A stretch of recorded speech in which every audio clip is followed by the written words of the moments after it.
นี่เพิ่นบอกว่าอีกหนึ่งไฮไลท์ของเพิ่นพี่น้องครับผมมาเมืองเดี๋ยวนี้มาเมืองเดี๋ยวนี้เอ้ย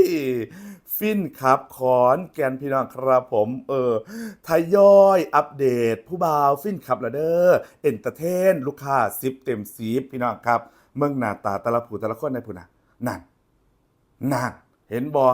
ตอกออกแตกแอกเป็นตาหอกเป็นตาฮักสันตัวโอ้ยแต่ละผู้แต่ละคนพี่น้องครับไปหามาแตาใส่นาะไปยับไปจะเอามาแตาใส่นาะมาไว้ร่วมกันหม่องนี้เนาะพี่น้องเนาะนั่นล่ะไ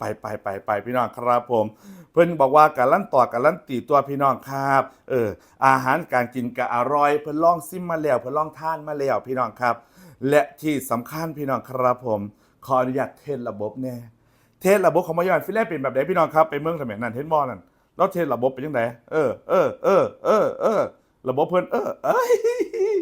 ให้มึงสำนันพี่น้องครับผมเอาไปเมืองบรรยากาศภายในงานเนี่ยกันแล้วกันพี่น้องครับผมให้ได้ร้านเพื่อนแน่กันแล้วกันนะฮะว่าบรรยากาศภายในร้านฟินครับนี่เปิดแล้วเป็นยังไงไปเมืองพร้อมกันพี่น้องครับผมF30ลูกขออนุญาต21ที่โต๊ะ1ค่ะ21ครั้งที่1 21ครั้งที่2และ21ครั้งที่3จ้ะเอาลงที่โต๊ะ1เลยจ้า